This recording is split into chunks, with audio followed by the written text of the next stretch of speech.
to the third edition of the Artfluence Human Rights Festival.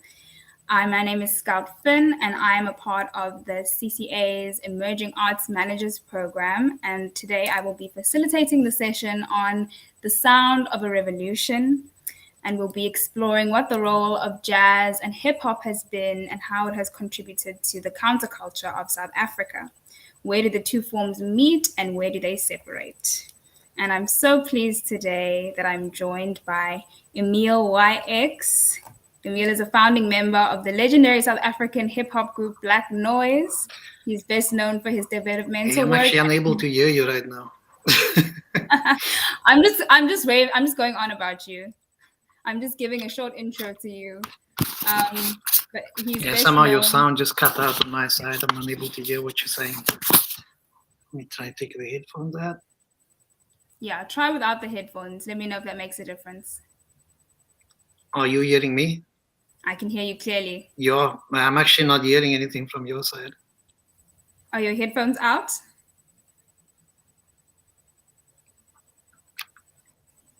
I'm not getting anything from your side. I'm just hearing myself. Okay. Have you tried putting your headphones in?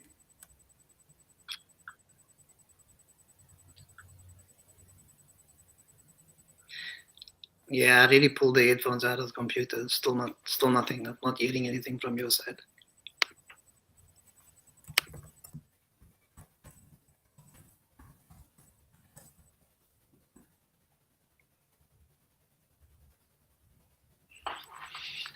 Okay.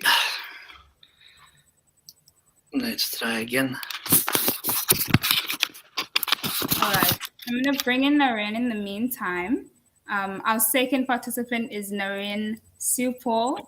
He's a composer, songwriter, scriptwriter, and radio presenter, and has 20 years experience of participatory research, project management, and capacity building in community social development and cultural policy projects. So welcome, Naren. Welcome, Emile, when you're able to hear us again. Apologies for the technical difficulties. It's so great to have you here with us. So how we're going to start this session is we're going to watch a video from a very special guest. We've got a clip that we'd like to play from musical duo And Then, Thuli Zama and David Smith. And then I'm going to ask you and Emile just to respond or reflect back to it, and we'll get into the discussion. Thank you. Great. My name is David Smith. My name is Thuli Zama, and together we are And Then. So thank you so much to Artfluence for having us participate in this year's festival. Yes. And such an important topic that is being tackled, as they usually are. The human rights of South Africa are important, and we're glad that we're still dingy-daring them even today. During apartheid, music forced a lot of social change In our country. Yeah. And we think of artists like Miriam Makeba and Yuma Sakela. Mm-hmm. And all the artists really that existed in the apartheid regime, Yes. who used music to be able to tell the whole world what was going on and get attention on us, to have us being the equal South Africa that we are today. Music can be intellectual by just focusing on what you want to write and giving it some serious thought, as opposed to just willy-nilly thinking of something that's going to please a crowd or please people. So spending time and doing a bit of research on your topic can make it more interesting and intellectual, I feel. Mm-hmm. And I guess we could give it an example with an And Then song called My Brother's Keeper, which really denounces GBV. It denounces not only gender-based violence, but it also denounces xenophobia and addresses other social ills. Yes. Music is really something that chooses you, and we use music, and it comes naturally when it's something that you kind of feel called to do. And so to use music as a medium then becomes something that just flows, and it's natural. Mm-hmm. And really, I would say we try and use our music as a space of upliftment. Yes. So when you listen to our music, we want you to feel joy and upliftment, and also, like we said, for the one example song, or to be able to think intellectually about the social ills that we face and be able to face them head on, you know. So we use music as a weapon, as the ones that yes. came before us Yes, were doing. yes. Yeah. All right. Emile, are you able to hear me now?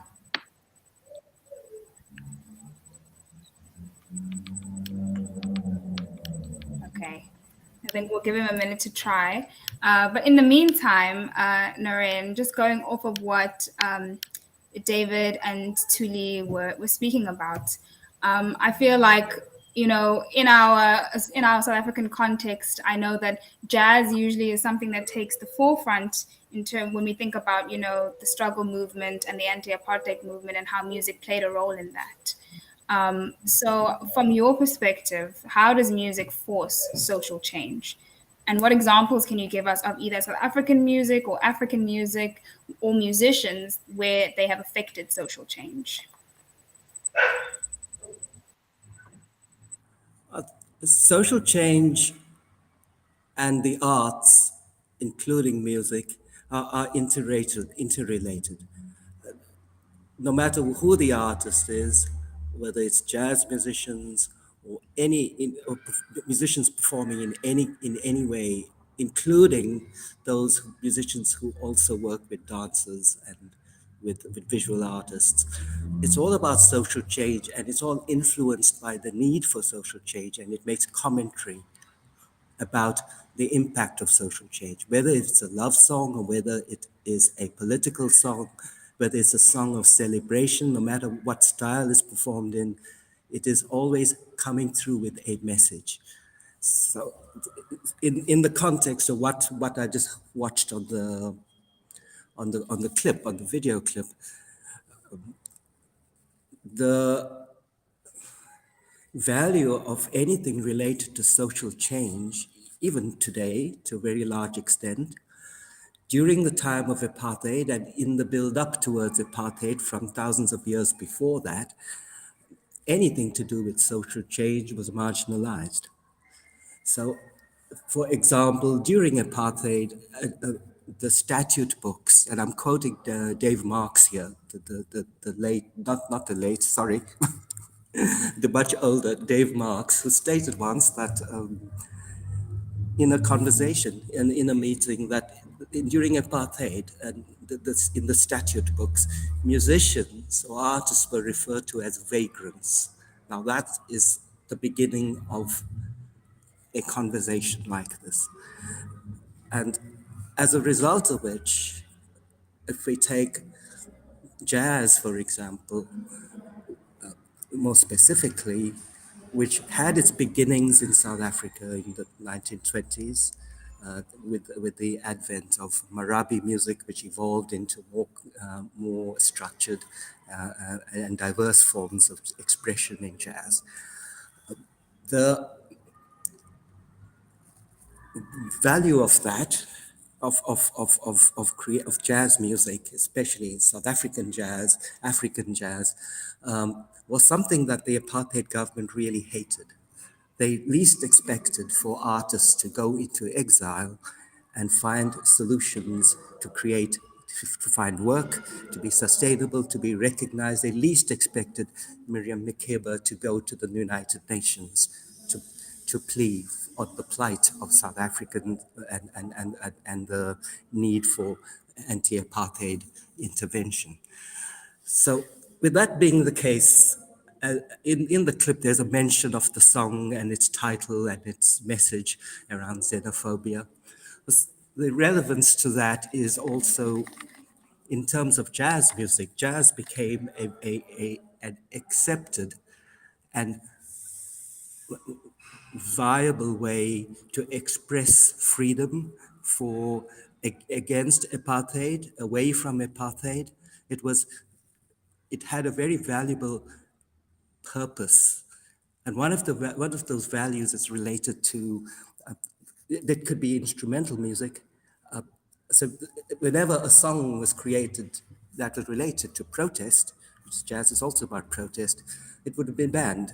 So it got to a situation where jazz artists chose to perform instrumental music. So, if, for example, Winston Mankuku Ngozi first album was Yashlali Nkomo, which means the bellowing of the bull. And it refers to the sound of the bull or the scream of the bull when it's being slaughtered. Now, that being said in that way, the authorities of the time didn't know all of this. They were very unaware of this, and they couldn't care in any case. Why would they want to, why would they feel knowledgeable about it? But they said, oh, it's a nice title, so therefore it's okay for it to be on the radio or to be released as a record. But the fellow jazz musicians were fully aware what the implications were and what it was, what the message was. And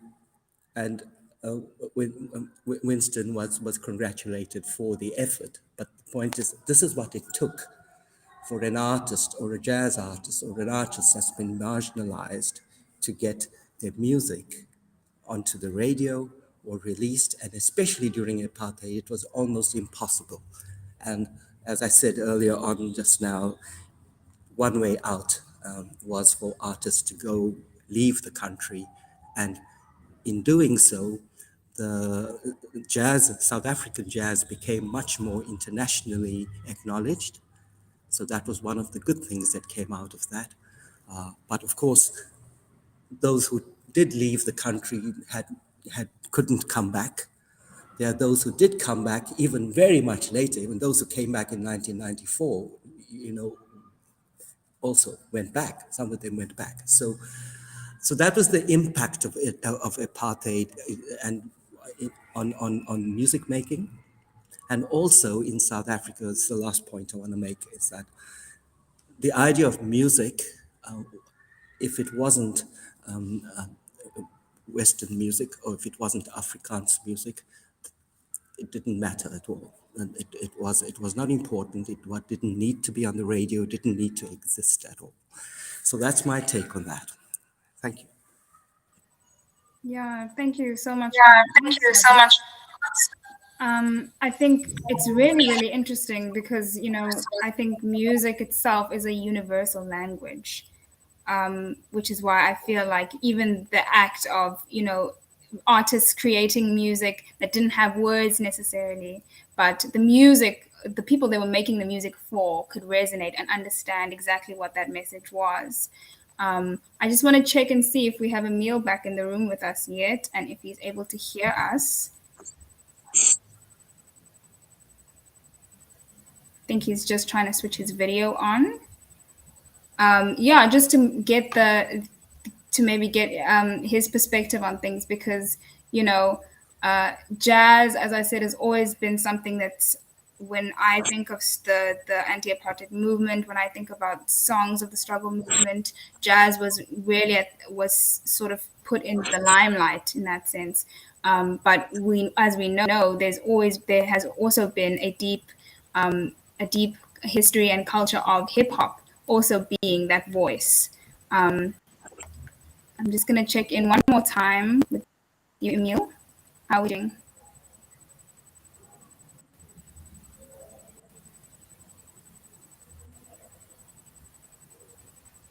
Okay. I think then until he can join us, we'll just continue, if that's okay with you, Naren. Okay. And sort of speaking to, music being a universal language, but like most art forms, it's also something that needs to be consumed, right? Or is consumed. And musicians don't necessarily create music just for themselves, but music also, it goes out into the world. And it finds its audience one way or another. But how do musicians make music that's popular and intellectual? Is that even possible? And what are some examples of that that you can share with us? Yes, it is possible to do that. It's always been possible to do that, and all artists, musicians, whether they're jazz musicians or or many, there are also many jazz musicians who like Sting, or Prince. They perform music that is a little bit more accessible to a wider audience, but their roots of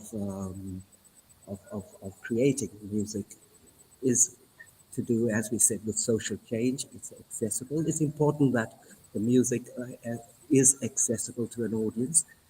It takes a specific um, level of experience to know uh, how to craft that in a way that is accessible, and that's related to if we're looking at having the music marketed in a way, so that makes it accessible.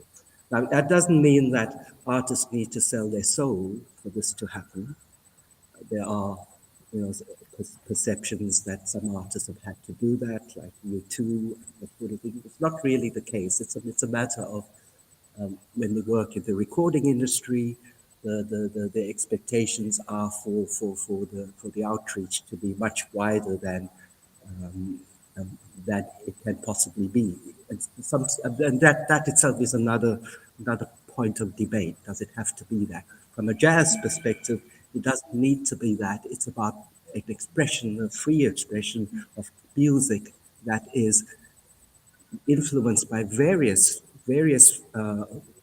aspects. So when we talk about jazz, we're talking of not only about music, we're also talking about dance. We're also talking about the interaction of of the audiences with when jazz is performed, as opposed to, let's say, Western classical music, where the interaction is usually um, the performers would play the music, and there would be an audience that just listens until the performance is over. Well, it depends on what kind of music. If it's classical music, that's what it is. But in Indian classical music, it's a little bit different. It's still classical music. It's very intense, but the audience participates, and if they are moved emotionally, they will emotionally show that. So coming back to your point about is it possible for to make the music accessible? Yes, it is, and it takes a lot of experience for that to happen. It means artists have to know who the audiences are. They need to know what the audience is like. And if it is about that, careers of artists who have to start, you start at a point, and especially from a recording point of view, they usually get a three-year deal in which they have to create 3 albums or 3 recordings, and through that process, every time it's a whole build up towards a point in their careers where um, they would be in a position to do much more experimental kind of music, and the same applies to jazz as well. So the answer to that, very briefly and very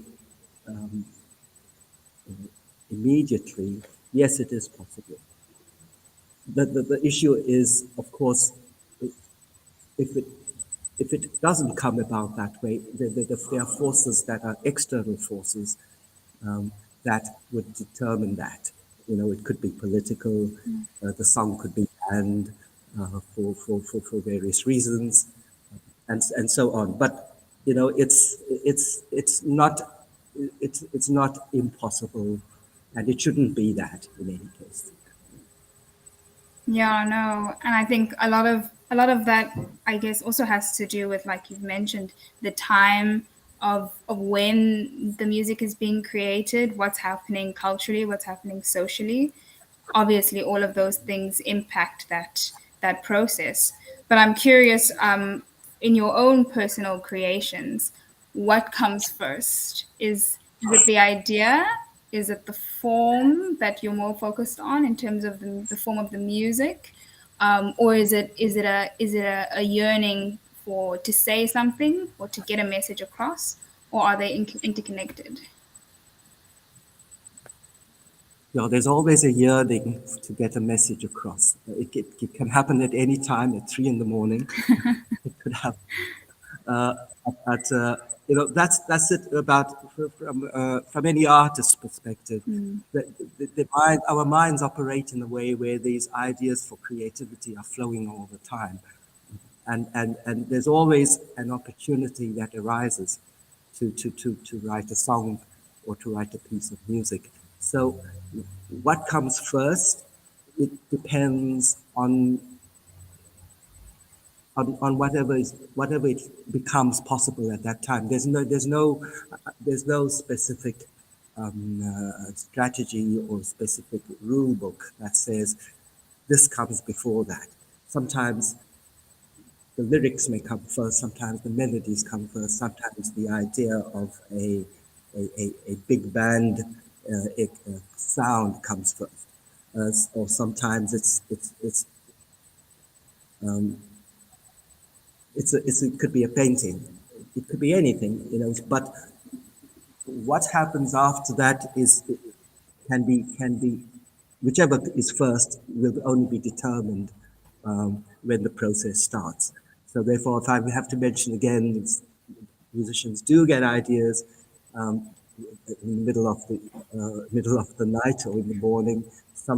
Many musicians are known to have had dreams about a particular kind of melody. As a result of it, some of them wake up immediately and go and jot it down in case they forget, and so on. So there's no formula for that. That's the point I'm making. Yeah, no, thank you for that. I think it's so interesting. I'm speaking about like just the arts in general, but music also. It's interesting how there's many different variables that have to come together in order to produce whatever the finished product of it is. But the process of creating the thing, and I don't know if this is something that you find, is sometimes a complete parallel of what gets produced towards the end, or can be completely separate or different to the actual finished product. Emile, you're back with us. Can you hear? I hope so. Can you hear me? We can hear you. Oh, yes. Finally. Oh, sorry, this is supposed to be the first world. I don't know what they mean by that. Yeah, it's all illusions. But thank you so much for coming back. No worries, man. Yeah, I think maybe we can just pick up the conversation with the last question that I just asked Naren, if that's okay with you. And we just had a short discussion in the beginning about how music forces change, how it affects change. And Naren gave us some wonderful examples of that. If you'd like, you can incorporate that into your answer for this next question. And we're moving more I actually just joined now, so I heard absolutely nothing from before. So I'm sorry about that. No, but no worries. Ask the question, go ahead. So we're now talking more, I guess, process-based, and that's how do musicians make music that is popular and intellectual? Wow. And what are some examples of this? And I guess, is it possible? In this day and age,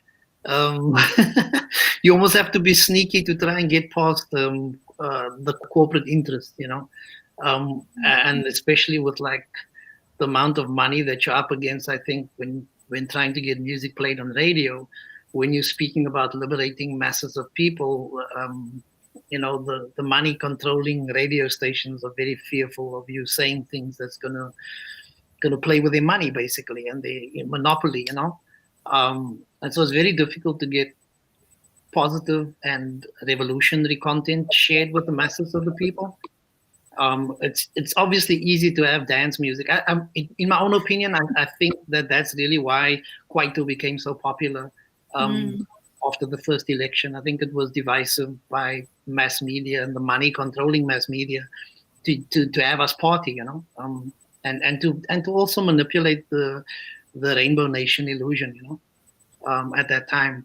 Prior to that, it was, and to a great extent, even now, there's not a lot of people who wrote conscious songs or songs with strong information. It was all about like the passion of creating music, I mean, my first tour that I did for before the first election with was an election drive that had Robbie Jansen, Allo April, Hilton Schilder, basically the Sons of Table Mountain Jazz crew, and these are the artists that never left. They were in our community all the time. They were feeling our pain. They were sharing like classic songs, that influenced rap music. And because of the close links between Guma music and jazz in Cape Town, it goes without saying that obviously that influence why hip hop has such a strong voice in Cape Town, and also positionally, like Cape Town is far from the industry, and so we write what we think and what we want just because we know that it's probably not going to get played by radio, So long answer to your question, it's very difficult to have that same spirit. And I also think that like Cape Town's sensibility is actually about like the knowledge that we are not liberated, like we are not free, like we've sort of taken up the baton from the jazz musicians from back in the day, and we speak our truth no matter what. We've got nothing to lose because we're not going to get a deal. As a population, so-called colored people are so small in the national agenda that radio stations or not only radio stations but record labels aren't going to sign artists from Cape Town because of how we sound and because of the racial divide that still exists in our country. So it's proof that we don't buy according to the musicality. We buy according to how you sound and who you are and what your racial background is. So we still live the legacy of apartheid to a great extent. Wow. So would you say that that's definitely something that still plays a hand in who gets heard and who doesn't in the music industry? Definitely, without a doubt. And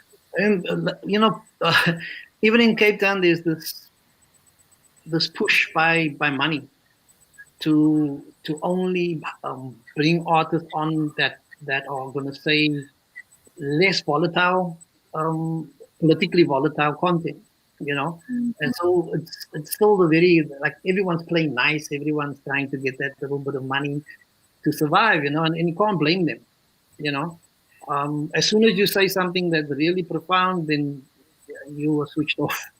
So money plays a bigger role in what gets heard. And it's the same here in the United States as well. It's not unique to South Africa. Yeah, so that's interesting. So what I'm hearing from your answer, Emile, is that it might be possible to make music that's popular and intellectual, but there are many obstacles in the way of that.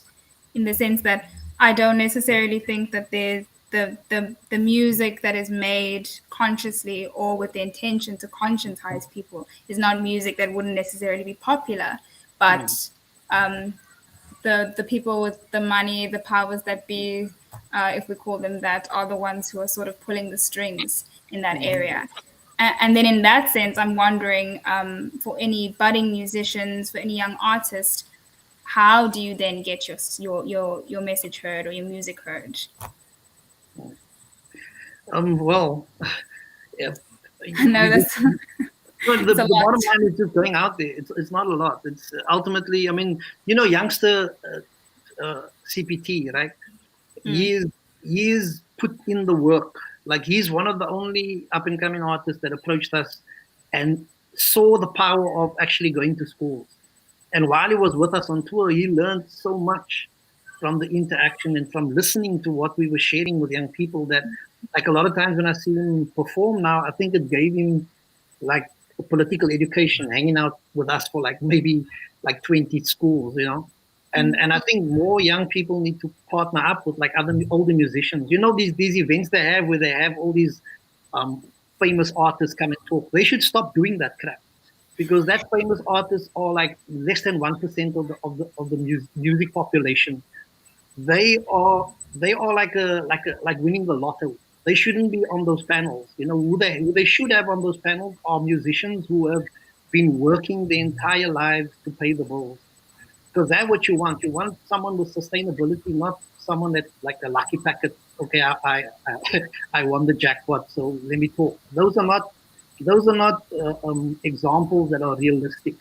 Not everyone can sign a deal, you know. So they should get people on the boat, people that have been involved in the industry for a very long time, people that can tell the young artists exactly how to survive, you know, and what it really takes. Not okay overnight fame, and I'm gonna like suddenly get a viral video online. Those are all like wishful thinking, you know. So it's about changing the thinking, and then also changing the artist's perception of what he can do. You know, a rapper is also a writer. A writer can put out books. A writer can write screenplays. A writer can make movies. A writer, you understand, he can make animation. You can, all of those things are within our possibility if we're able to see in a broader scope what we can achieve. But because the industry is selling us this lucky packet of, oh, you're going to be a famous rapper, a lot of people make it sound like the artist's power is limited, but it's only limited to the perception of what you can actually manifest.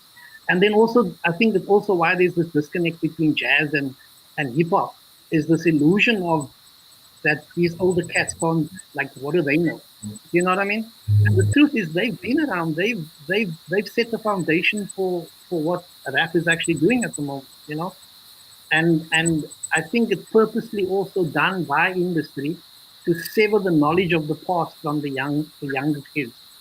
You know, and I strongly feel that way when I see people like Ricky and other artists taking their lives because of this illusion that is being sold of what success would look like.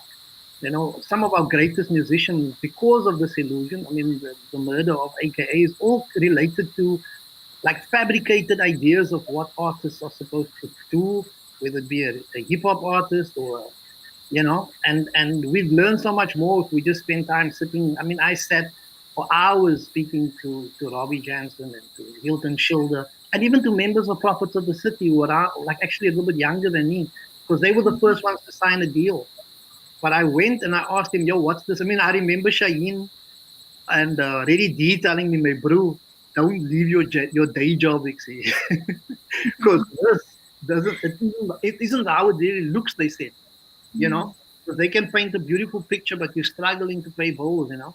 And I think that is the power of having elders around, that they are truthful about the real experience versus people telling you, you know, selling you illusions, you know. And it's usually industry related people who will sell that for their own benefit, not for the artist's benefit at all. No, I completely agree. I think what you're speaking to a lot of artists today, and young artists especially, can resonate with. And there really is this disconnect, especially in the industry where, you know, where artists are not dealing with artists. We're always sort of dealing with middlemen and the people who are not necessarily interested at all in sort of what the creative output is, or what the intention behind that is. They're really just kind of trying to churn out hits and singles, and, you know, and this illusion of this lifestyle. And yeah, I'm curious to hear from you, Naren. What are your thoughts on how young musicians, how young artists can get their work heard, can get their work out there, if they're not going through those streams? Yes, I think the first thing around whether they're young musicians or any musicians wanting to start much later in their lives is to believe in what they really want to do, and not to let the industry or people to guide them into becoming something that the industry wants them to become. And from personal experience, I can mention that we're recording an album that we were doing in 1989, which was a political album, but the focus, it got to the point where we decided not to do any recordings anymore after the launch, because the launch of that album included not the audience that we wanted to play to. It, well, included that, but it also included people like managers and agents, uh, record company representatives, and we weren't playing the kind of music that they would have liked, even though we had good songs, but we chose to perform it in a way that they weren't particularly keen on supporting. So, for example, we played some avant-garde music, which was on the album, and we played it live, and and so on. But it was an eclectic um, uh, selection of songs, and all of it had to do with social change or political change. The album was called "Looking at You." The band was called Nom de Plume, and it was the whole message and the whole album was that we're looking at the apartheid government. We've seen it all, looking at you. And it was also a message to the incoming government. We've seen it all as well as activists, and we'll be looking at you as well. We got some radio airplay, but the song that was going to be the main song that was going to be released, and we were in a radio interview then, it's quite hilarious. And I think it was East Coast Radio. I don't know what it was called East Coast Radio then, but no, it was before that time. But anyway, so as we were doing the interview, the presenter wanted to know, well, what's the next song? So it's called Looking at You. It's a political song. And he said, please, I can't play it. Please, can we choose another one? We said, well, you haven't heard it yet, so but you can play it. It's not as terrible as you might think it is, but it's certainly not the message. The message is that I've seen it all. I'm looking at you. There's a line there about burn the townships, bomb the houses, keep it country, mess up the streets. That was a sarcasm against a television show called Keep It Country. But anyway. They chose not to play that. They chose another song, which was more radical than this one. It was called Rush the Information. It was a tribute to Salman Rushdie. And Do You Want to Rush the Information? The media liked the song, and it was actually they thought it was like interesting. But again, we refused to put out something that the producers or the mainstream industry would have been interested in. We toured the album with just two of us on acoustic guitars, and it went on very well. So that is what we like to do. The idea about music, where if you can do it with one instrument and perform it, and it is just as powerful as it was with the whole production, then it's a great song. So the point is, for any artist, new artists, believe in yourselves, work out what you'd like to do, go out there and do it, go to a wedding, perform it there, but make sure when we're playing, this is the whole trick of it, one of the tricks. Play your own songs as often as possible. New artist, you can play your cover versions, but give it an interpretation that will make it like your own.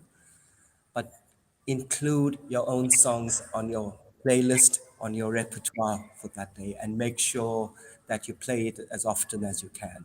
So that's one thing to do. That's from experience. That's what we've done. And it gets to the point, if you're writing music, perform it. People may hear it for the first time, but they'll get used to it the more you perform it to others. So I agree, as Emile is saying, the industry doesn't dictate what should happen, even though they do that. But we don't have to. It's a choice. Eventually, it's a choice from the artist. Do we want to do this? Do we want to sort of walk on stage looking like this, sounding like this, that sort of thing? No, we sound like the way we're supposed to sound. And in any case, that is the authenticity, and we are noticed for how real we are about things. So and thanks for mentioning Prophets of the City. That was a radical shift in the history of our music. Exactly. If Yeah, if you look at South African music, in the 60s we had the Flames, in the 70s we had the Rockets, in the 80s who did we have? The Goma Captains, and then in the 90s we had uh, uh, um, Yeah, prophets of the Prophets of 90s, the yeah. City. Yeah, so and all. Oh, okay. So they're all either from, or mostly from Cape Town. But if you think like, but well, Cape Town, both of us from Cape Town. Oh my gosh, this is interesting, Emile and I. But the thing is, jazz. Talking about Cape Town is South African jazz began in Cape Town. South African hip hop, South African. Um, uh, um, with mentioning Hilton Schilder and Yeah, all of that, they were doing this already in the 1980s. The Genuines, that's what I'm talking genuine. Yeah. about. And so the music that we're talking about that was authentic and was created also with that attitude that we will do what we believe in, and we will sound like what we normally sound like. So the Genuines sounded like that. Hilton Schilder's still performing now. Yeah. He's doing a concert, I think this week. Yeah, with the Guma the Guma show. I can't remember what its title is. Many of the musicians are coming back to perform, but if you're talking about what's really authentic, these artists are still around. They chose to do what they love, and I'm also referring to Heal the Hood here. And that is what survives, because it takes us to places where we build our audiences, and they grow with us. Yeah. And we don't need the whole world. That comes in time, but that's a different kind of process. Yeah. We have to stay true to what it And is. Yeah. the thing about like again, you mentioned taking that chance, right? And I feel like a lot of these guys took the chance to just be themselves. I mean, if you think of the legacy that followed from Abdullah Ibrahim, and you see Kyle Shepard, you see that there's been an influence passed down, and a reverence, and we don't realize this in South Africa, that we actually need as much information about our heritage in order for us to be confident enough to stand strong. It's extremely important for us to actually know who the ones were that came before us. I mean, like I said, Black Noise, we spoke to prophets of the city. Everybody thought they had like beef or were battling, but even though we come from that battle mentality, we ask questions of like, what is it really like? And then when you learn from, like, when they went to live, because they were banned, they went to live in England, we were like, yo, this is what we then need to also try and do. Like we saved. I mean, I was still a teacher back then, and I took my final pay. I was like, peace out, I'm not teaching this propaganda anymore. I'm leaving. And I paid for the whole crew to go to Gothenburg in Sweden. And from that, we stayed in the capoeira gym for like a month, like learning capoeira and also teaching breakdancing. And then they saw our passion, and they invited us back more than 20 times to perform throughout the country, and paid for our flights, and we were able to make a living just by traveling back and forth. So it is about taking that chance to be yourself, like authentically who you are, and not to copy. A lot of people now, they hear what's the latest thing, then they copy because they want a hit. But in truth, I mean, if you give another example of youngster, when he started out, he sounded very American. And then the more he realized, like when he studied, he realized, oh, damn, like POC was the first ones to rap in Kaaps, the Cape Town version, the original version of Afrikaans, in actual fact, that was created as a Creole language in Cape Town. And then he started using those words, and he changed the way he sounds to how we sound in Cape Town. And then people like, damn, people then identified with how he sounded, and now he has probably the biggest following. Him and that other brother from other MC from Port Elizabeth, Early B, They're touring constantly. They're making a living internationally. And it's important that people want to see that. They don't want to see like this packaged, watered down version, because that only lasts for a short period of time. But you have to expand your idea of like what's possible. I mean, and also you need to constantly respond to what's happening. The last time I saw it in the industry where a response is when Slicker wrote, I think he wrote that track Blacks Are Fools or something, and he took so much flack for it. But the content of that rhyme was dead on point. He was pointing out how industry only allows a small percentage to be given to the artist versus the massive percentage that they get, and so when he did that, a lot of people then realized nothing's changed. I was a judge on a reality TV show, and I was shocked when I went to Johannesburg after years that the Black community still don't own production houses. So all of the money that is given towards making these shows end up in the hands of the same people from before. And so people tell me I'm racist, but the actions of that is essentially racist. If Black people, who are the majority in the country, don't own the means of production, then you are always putting the money into the same people's pockets, and a lot of them are multinational, international companies that are benefiting from our artistry, and so now I'm saying this over here, and like in Cape Town, I know that because of me speaking like this, there's certain shows I won't get, there's certain radio stations they won't bring me onto, but unless we keep on speaking this truth, nothing will change. I was celebrated when they said 90% South African music. I was like, damn, why is that? When I'm here in the States, they never play our music.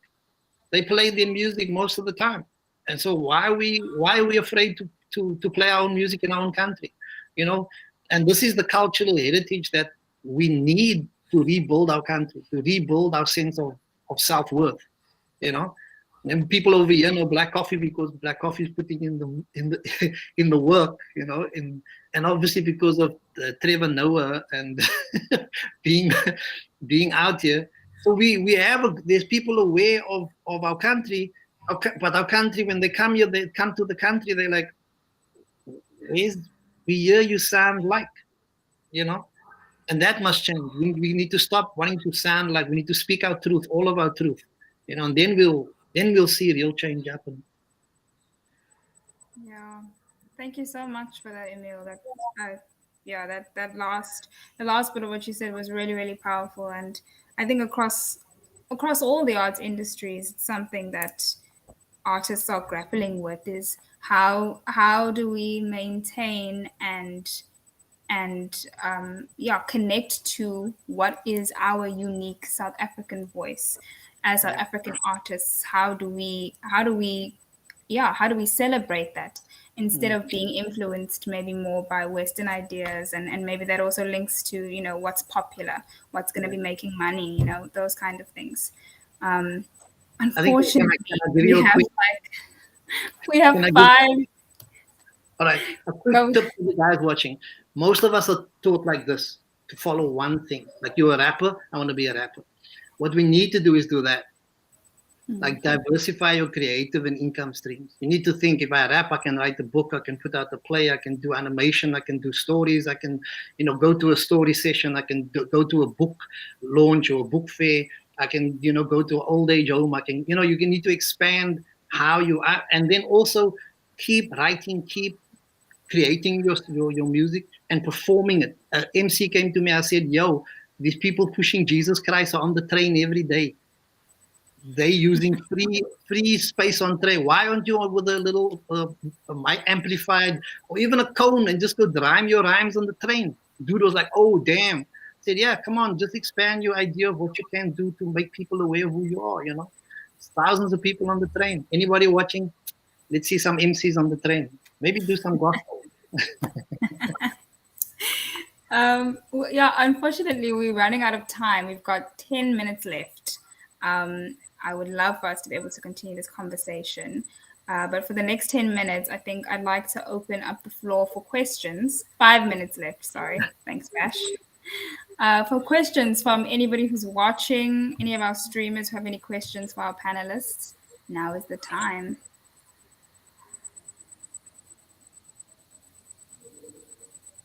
Just give it a moment.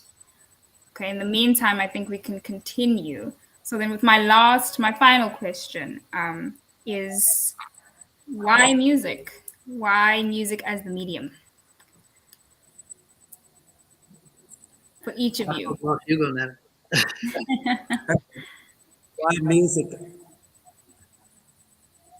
Because it's a good thing to do, very simply. Music is